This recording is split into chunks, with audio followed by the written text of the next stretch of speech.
General Reilly, with your permission, we will rely on your previous presentation in order to save more time for our discussion, but I will introduce you.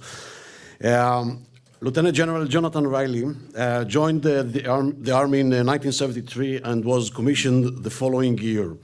Since then, he was served peacetime tours of duty in Britain, the USA, Canada, Denmark, Germany, Kenya, and Cyprus. On operations, General Reilly has served 6 tours in Northern Ireland, 1 in Central America, 5 in the Balkans, and 1 in Sierra Leone. He has commanded operations in every rank. He became senior British military advisor to United States Central Command in August 2005, and in October 2007 was promoted to Lieutenant General and assumed the appointment of Deputy Commander, NATO ISAF Afghanistan, an appointment he held until the beginning of 2009. He is currently visiting professor in war studies at King's College London and works as an expert for the International Criminal Court. Lieutenant General Reilly holds a PhD in modern history from Cranfield University.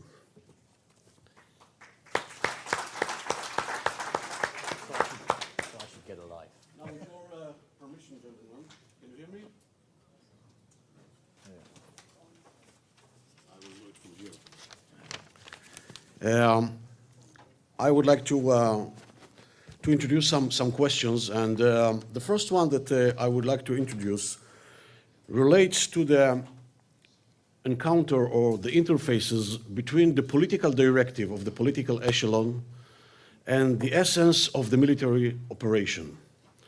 And actually, based on your experience, how do you translate the usual blurred political directive to something which is very accurate from the military point of view? How do you translate the political directive to the military assignment?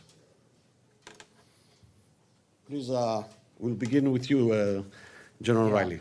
Thanks. Well, again, I speak as a field commander and not somebody who served in the Defence Ministry.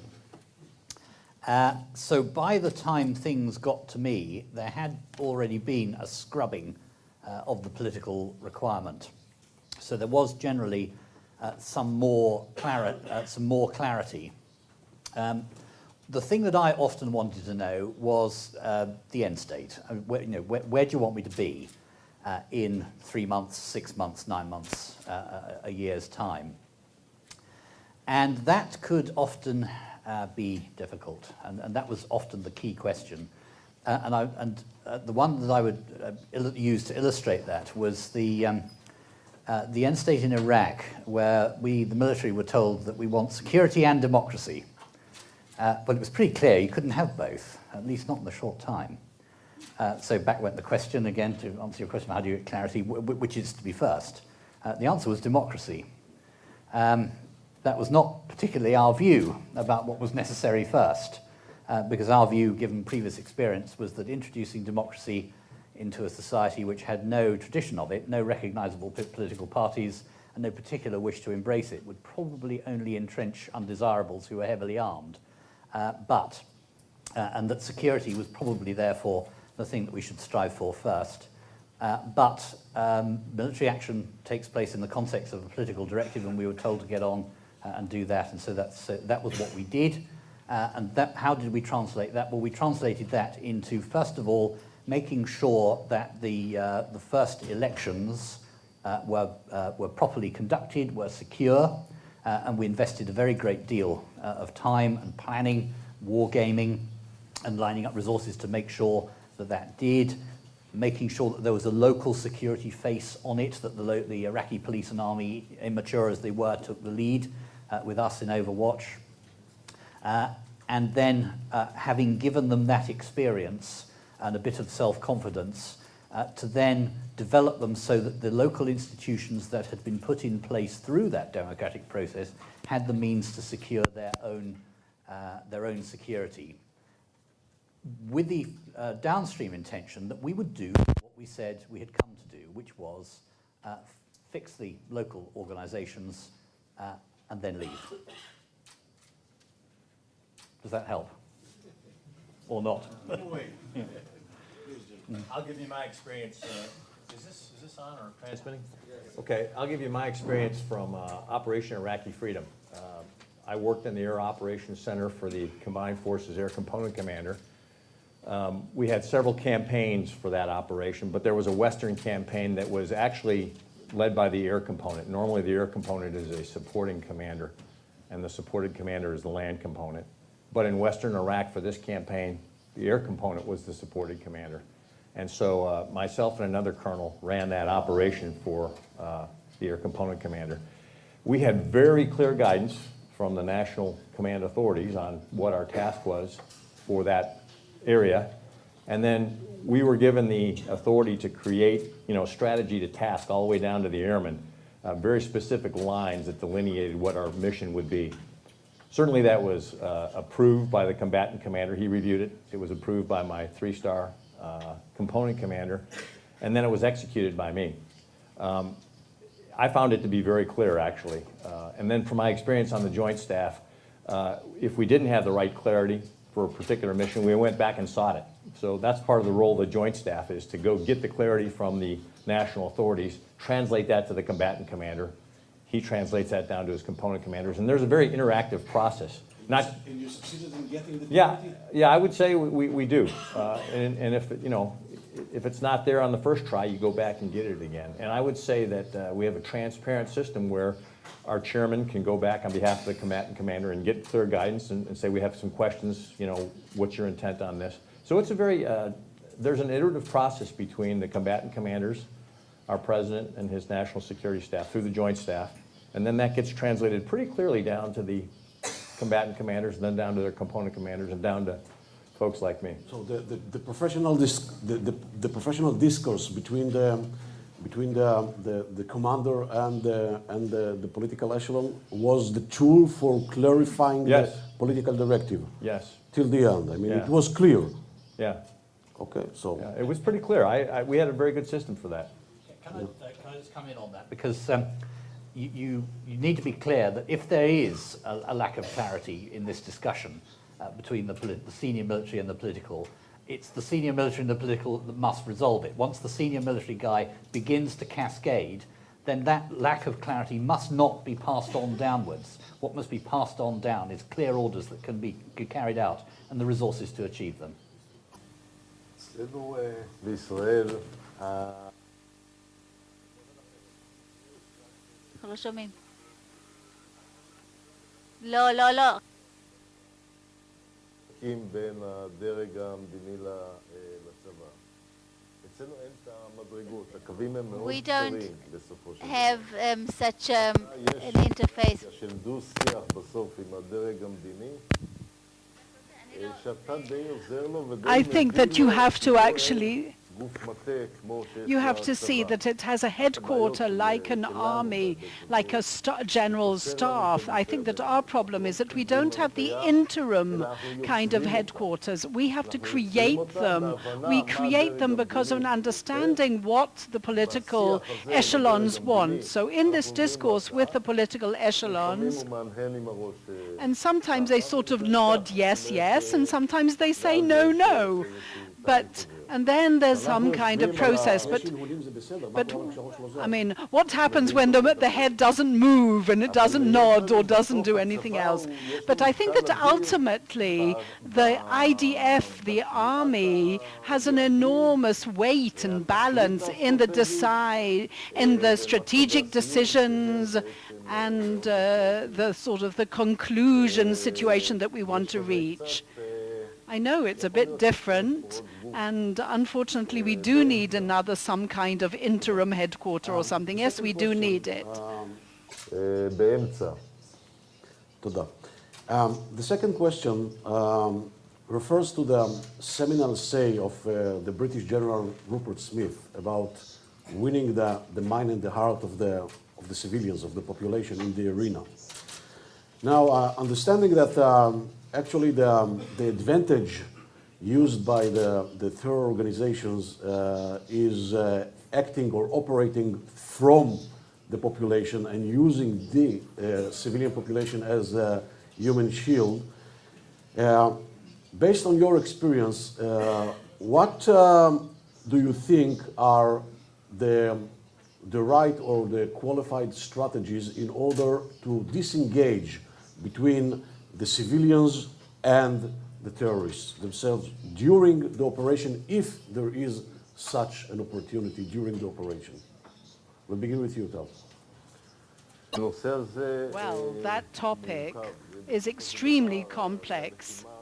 After all, that is today's warfare. If I look at the challenges, the contemporary challenges of today, those are the challenges. That kind of warfare in densely populated areas, and it's not only in Israel. If I now, at any given time, if we look, I can now count 20 places wherein similar warfare is taking place. If it's in Africa, if it's in Ukraine, or if it's in Syria, or if it's in Egypt, or nearly in every single place. That is today's warfare.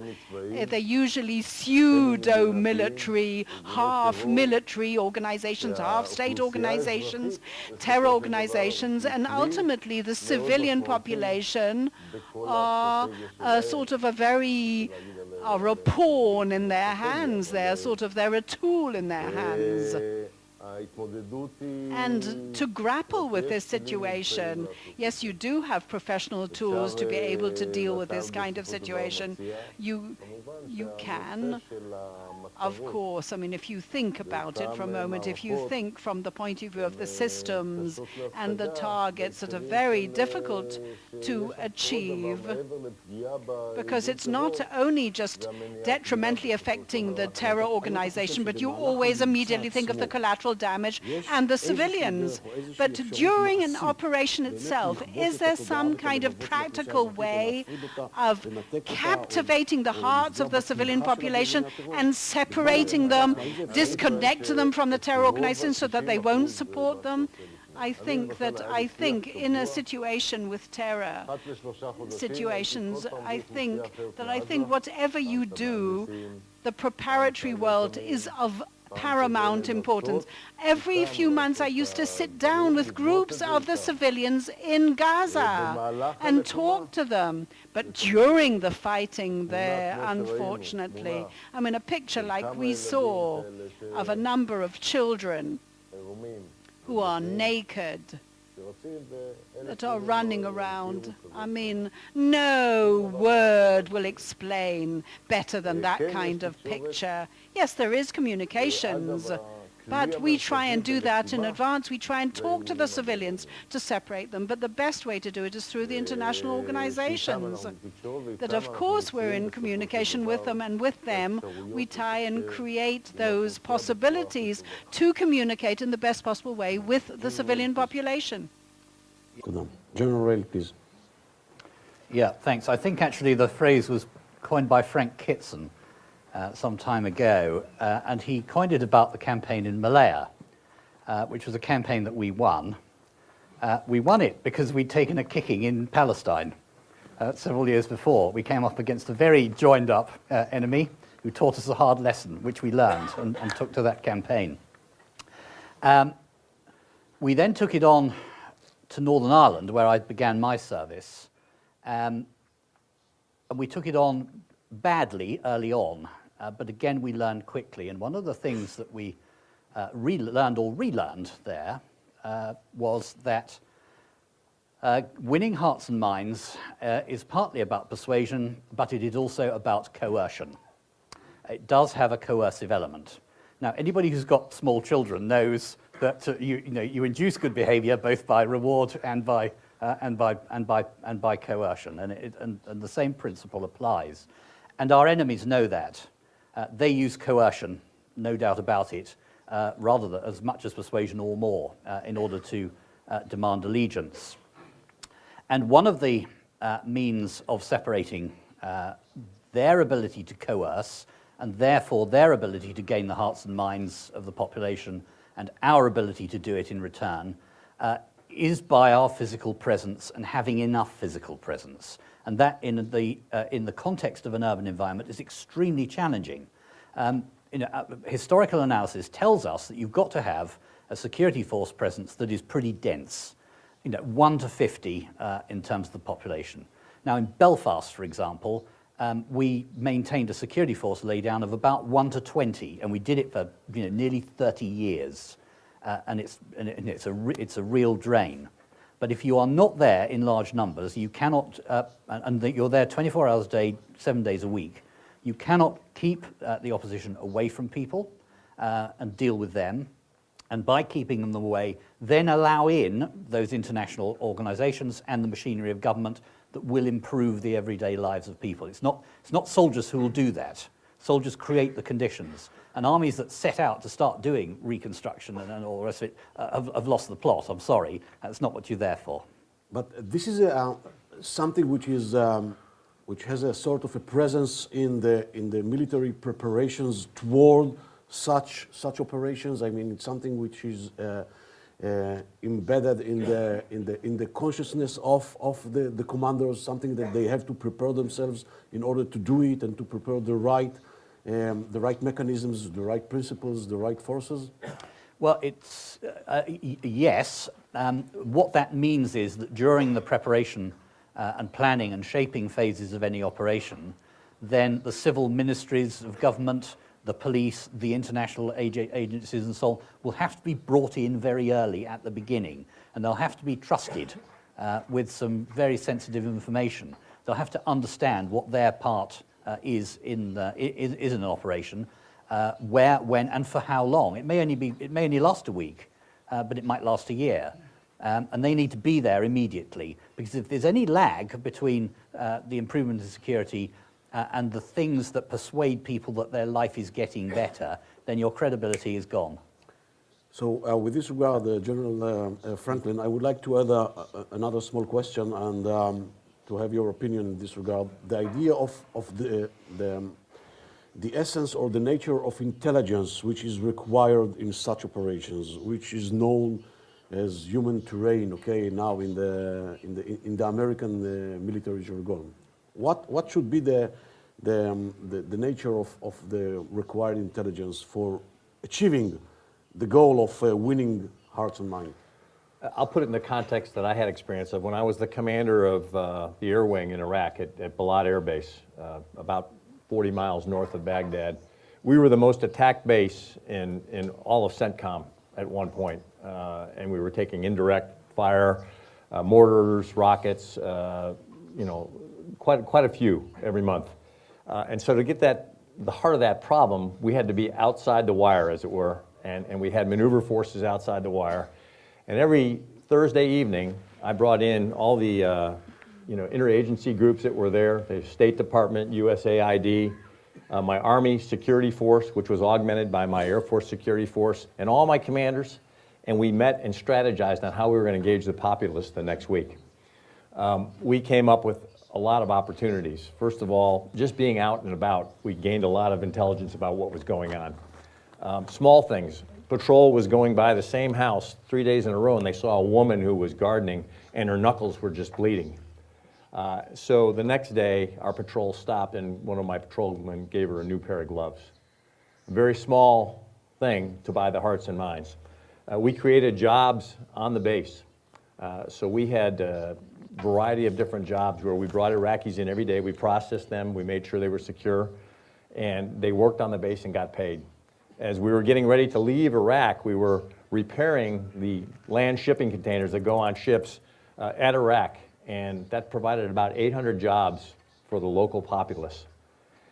So all those types of things were really essential for us to, A, give them employment so they weren't prone to just get paid to go launch a rocket or a mortar at the base by a terrorist organization or insurgent organization.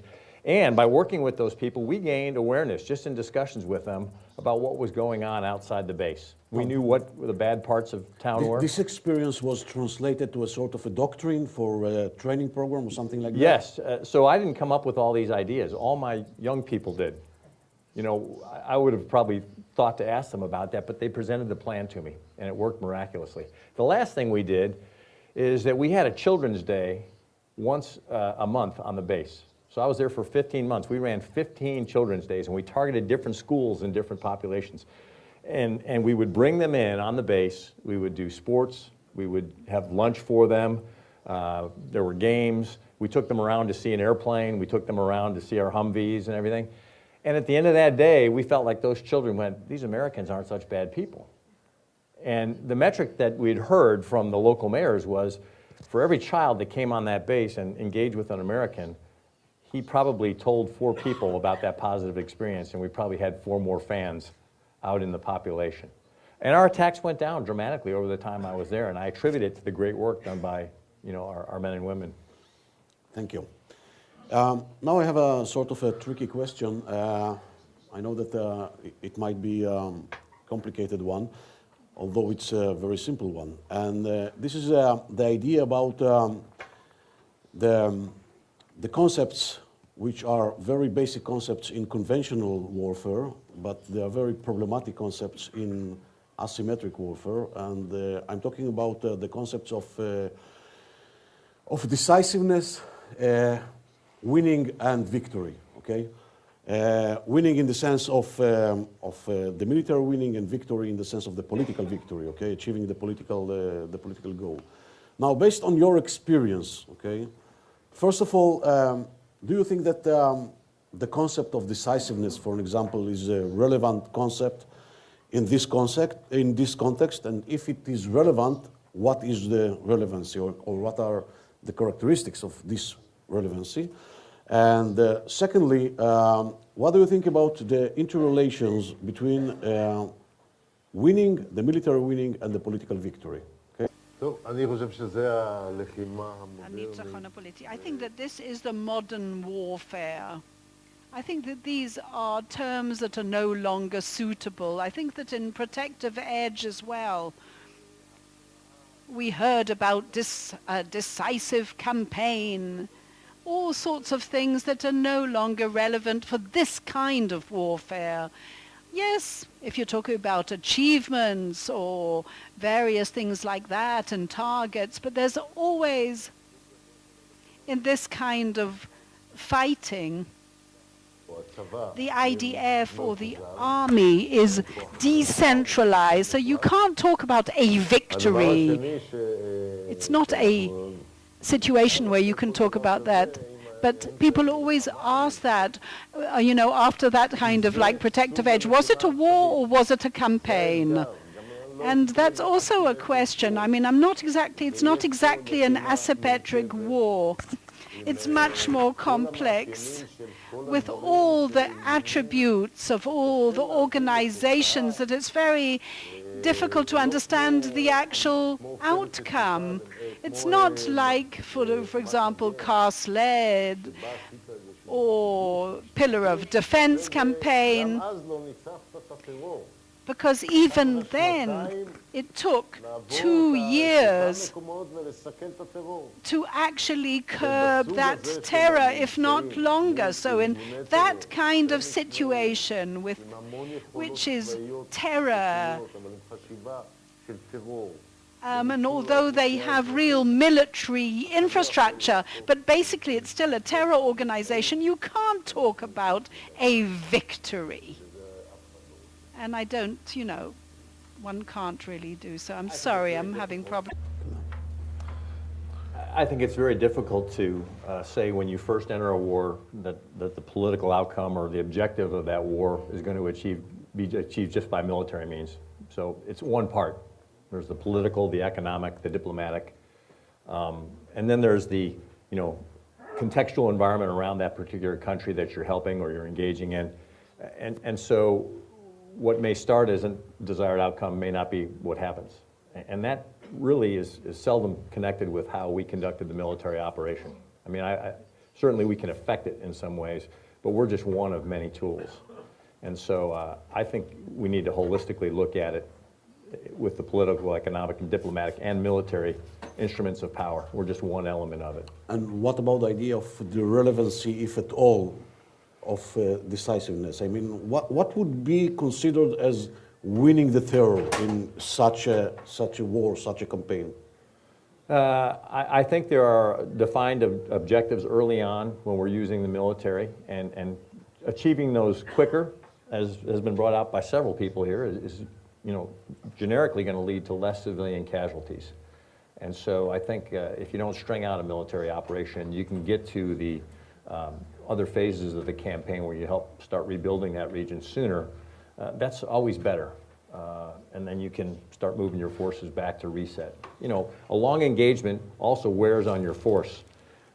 It wears on your aircraft. Our United States Air Force effectively has been engaged since, probably about 1993 after the Gulf War. It's been flying missions over the Middle East. And you wear out your airplanes by doing that, and you wear out your people because they're gone all the time. So decisiveness has got a lot of benefits. We get in, the kinetic portion of it is over, which certainly the longer you string out kinetics, the more you're going to be criticized. But it also allows you to reset your force for the next event. By the way, before approaching you, General Reddy, our defense, our Minister of Defense, actually during the last operation, he defined the decisiveness regarding the campaign and regarding Hamas, and he said, I think he said that as long as we bring Hamas to ceasefire agreement based and according our conditions, okay, this would be considered as decisiveness, in my point of view. I quote Minister Yalom. So this might be an acceptable definition for decisiveness, but let's hear what is your opinion in this regard. I think we come at this concept of what is decisive with a lot of historical baggage.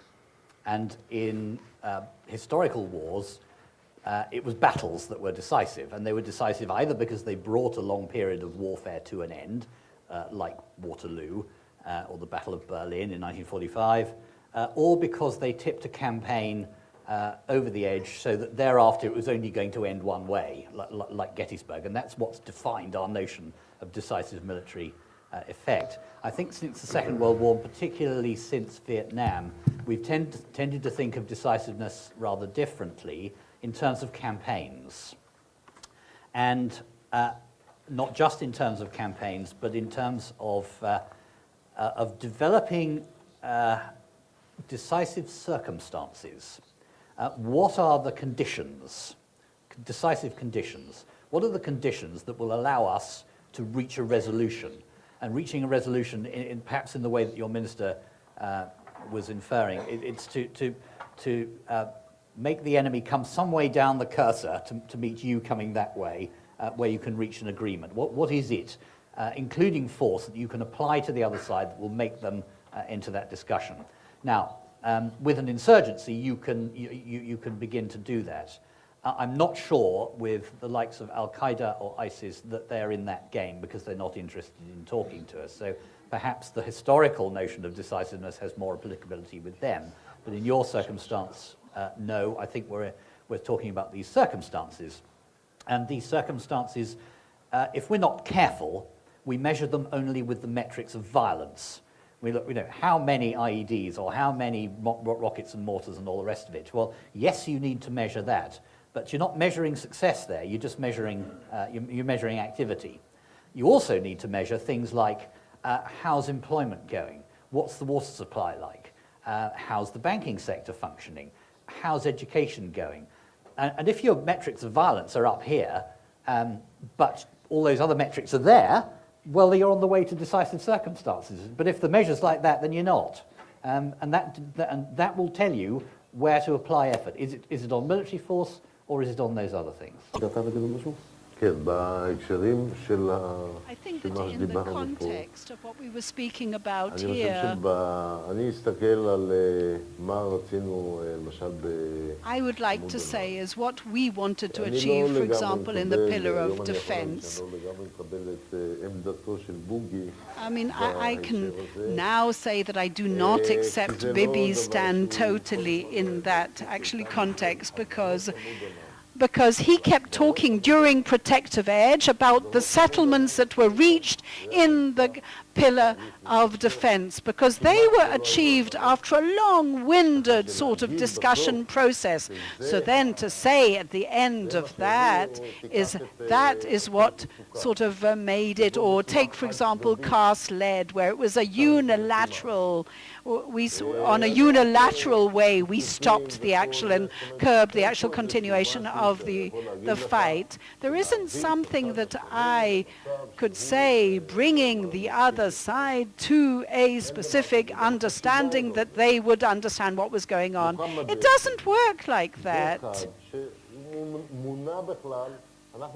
I think it's very difficult to actually interpret his way of thinking, their way of thinking, the enemy. We're doing it according to rational, Western sort of rationale, and something is lacking. There's an enormous gap in the understanding, in the way we fathom the way he made his decisions.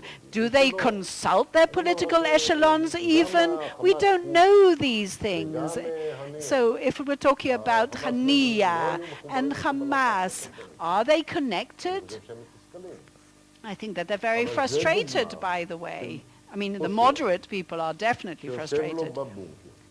But I think it's as someone who's sitting in a bunker, and I'm terribly sorry that we can hardly hear what's being said, so we're doing our best.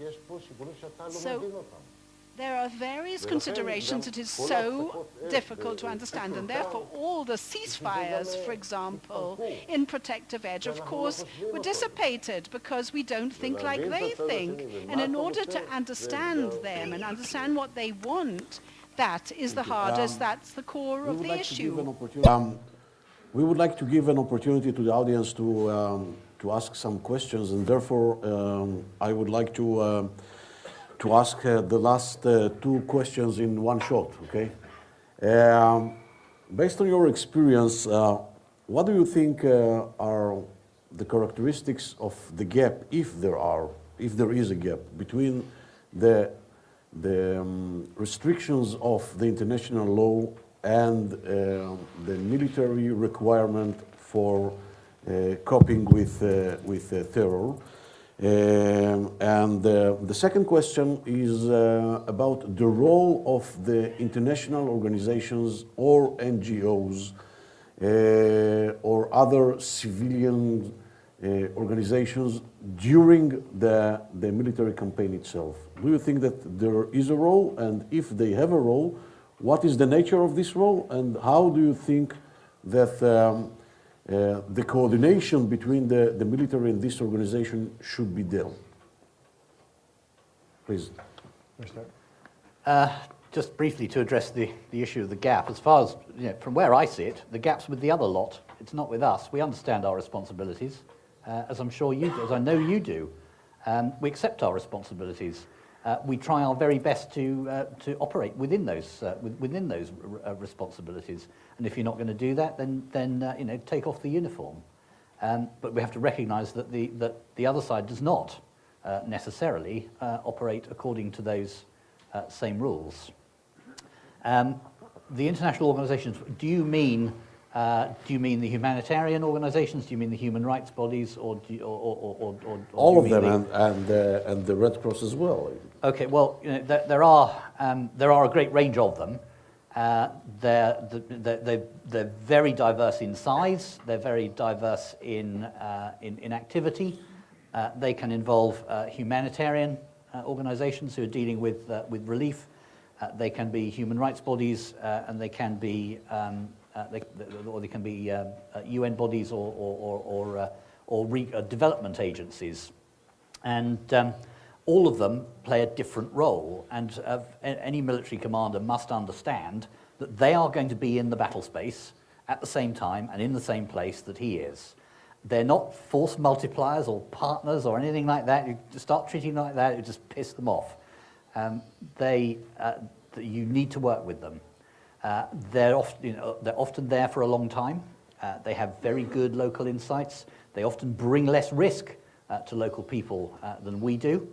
And working and dovetailing your plans with their activities without compromising humanitarian space, unless they ask you to do so, will bring benefits to your mission and to the people in an area. I think if I look back 15 years ago, the NGO community and the Western military were pretty suspicious of each other. But I think that's a, talking about gaps, that's a gap that's closed. And I think we've come to trust each other and rely on each other a lot more. Thank you. I'll highlight that I don't think there is a gap between what international humanitarian law says and what we do and want to do. There's no conflict. It's a healthy dialogue. It's a meeting of the minds on how we should do warfare and do it correctly to achieve the military objective with the least collateral damage, the least harm to civilians. So no gap there. I think in warfare, they're helpful. Their presence, being in the theater, is helpful. If there were an incident that occurred, they're on the ground and they are in and amongst the population, they're probably going to get information that we didn't know about. And then it's up to them to filter it and see whether it's valid or not. But that could certainly help us with an investigation of what went wrong. Why did we hit the wrong target?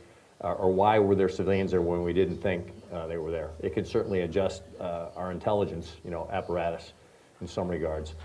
So I think they're helpful to be in the arena. I think it's helpful dialogue.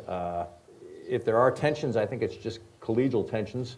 And I think, as Jacques gave in his speech this morning, it's a dialogue that I think we enjoy, and we want, because we want to be responsible in warfare.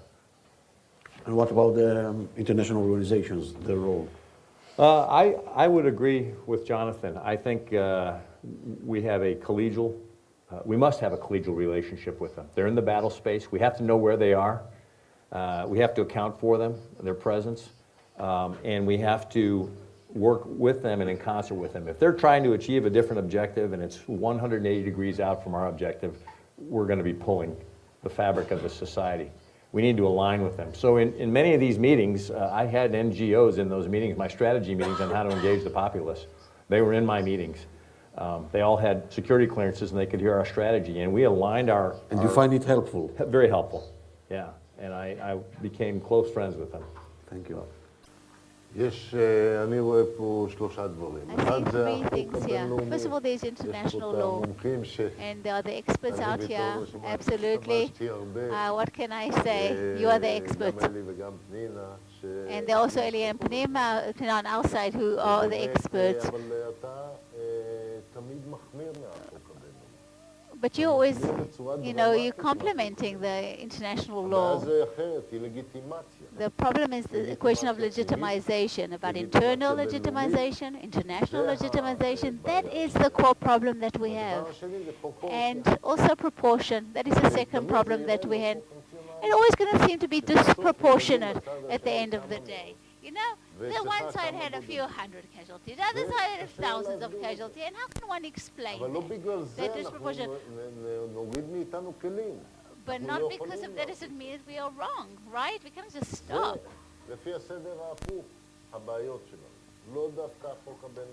So again, we don't have the problem with the international law. What about international organizations and NGOs and human rights and humanitarian organizations? What about them? There are organizations that are amazing, amazing. Oops, excuse me, we just disappeared for a moment. Sorry, the sound is gone. I apologize to our listeners. Okay, we're back. The serious organizations are amazing, They do the job, and we acknowledge that. And they understand that I'm the commander out there. They take that into account. They give their respect. Even throughout the fighting, absolutely. יש לנו עוד 10 דקות ברוטו לשאלות מהקהל, אז אנחנו נאסוף 2 או 3 שאלות ונפנה אותם לדוברים. אז בבקשה, אם יש... רגע, אני אעמוד כדי לראות טוב יותר. בבקשה. I'm asking if the new consideration regarded to the ISIS strategy of violence, public violence by interference policy, if there is a new thinking of how to deal with that terrorist organizations. כן, אנחנו נאסוף עוד שאלה אחת או שתיים, בבקשה, כן? לא? Okay. Sorry. You spoke at the beginning about the distance. Sorry. You spoke earlier about the distance. Sorry. You spoke earlier about the distance in interpretations between the politicians and the commanders in the field. Here's how this changes or is affected by the physical distance, say, between a local fighting in, say, Gaza and Northern Ireland versus in Iraq, where the politicians are not familiar with the area at all. And the third one? I have some difficult question to our distinguished guests, and I'm sorry for the difficult question. Both of you served in other countries. You didn't defend the people of your country. You defended different people in Falkland, people in Iraq, people in Afghanistan. I have a question. From a school, and you know that it's a school, a UFO brings you photographs that there is shelling of rockets, and you know that your family or other Israelis are being killed. What should you do? You see it's a school, maybe a hospital, and you see for 100% that it's being used to shell your country. What would you do? Thank you. I suggest that we will begin with the last question. Okay.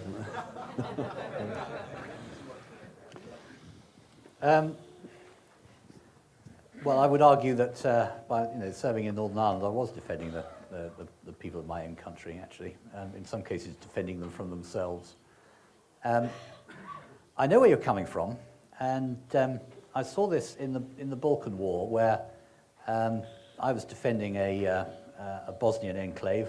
There were Serb soldiers in positions outside who were looking down on their old homes and seeing them taken out by somebody else. And it caused them, it enraged them, and it caused them to do things that they should not have done, including shooting school children and so forth, with everything else that followed. And I understand the emotions that apply. But the law's the law, and the law's for everybody. It's not for everybody except you. And in such a situation, you must do the right thing, and the right thing is never the easy thing. So the military commander will take the action that's required within the bounds of international law. If he doesn't, then he'll end up in The Hague with me working for the prosecution. Do you want me to take the last question then? No, the last one first. The last one first, okay. Yes. Certainly, if the enemy is using a school, that's a target. But then how you target it is the next question.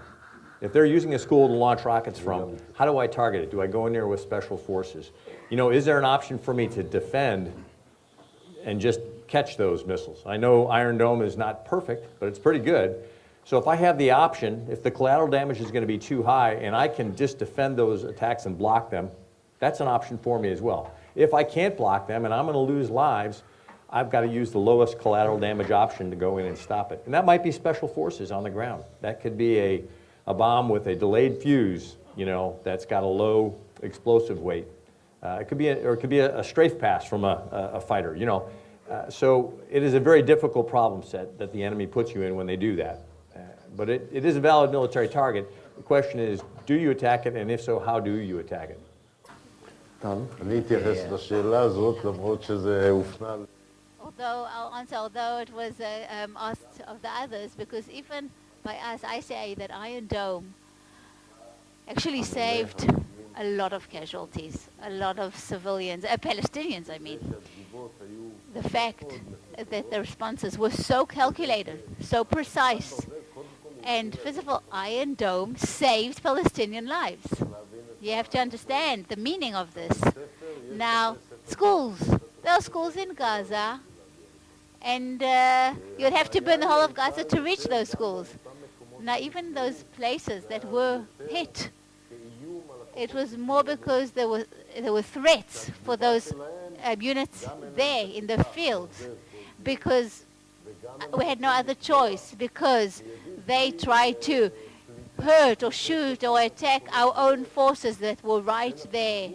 So again, the improvisation was very, very aggressive.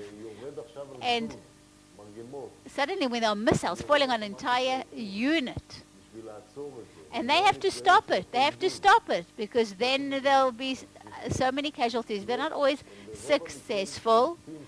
In most places, they do understand that it's a school, and they stop. They try to do something else and improvise. They're not always able to stop the threat even. It's a problem. It's a huge problem. And of course, if you're not allowed to evacuate the civilian population, that's even a bigger problem. To relate to the second question. About the distance, yeah. There is definitely a tendency for people 5,000 miles away to believe they know more about local conditions than those on the ground. There certainly is. And it has to be pushed back. But most politicians that I've dealt with are very sensitive to that. And although visits to an operational theatre, may be time-consuming and distracting and all the rest of it, they're absolutely necessary, because it's only by getting the political leaders into the theatre of operations, making them see the conditions under which the troops operate, to experience the sort of agonizing decision-making that question came to, that they will... Which brings us to the first dilemma, the first question that they asked about the interfaces between the military echelon and the political echelon. And what that will often do is to modify the original objectives, because the light bulb will go on. So regular visits by policymakers are absolutely vital, and for them to be able to get out there and get dirty, and then after it sit down and be eyeballed by the commander and say, look, you want me to do this mission, here's what we need. It's extremely powerful. Thank you. Please. I think technology reduces the gap that you speak of. Certainly, in-person visits are important, but commanders, combatant commanders, all the way down to tactical commanders have done video teleconferences back into the Pentagon to describe a problem and to help give context to our commanders. In the National Security Council, meetings with the president, I know that combatant commanders have video teleconferencing. They don't have to fly all the way back. They can do a secure video teleconference and articulately convey, with maps and with discussion, what the problem is that they're facing and what they suggest. And so I think technology has bridged the gap significantly. So I don't see that void that you really mentioned in the question. I still think they need to come and smell it. I do, but it's that's hard to do, because every time you bring a senior leader into country, there's a huge security footprint that goes with it. It's hard to host a senior leader and provide all their security requirements. But technology really helps with that. This is war. What can we do? I think that it's this arena with all the different organizations that come from different fields, different areas.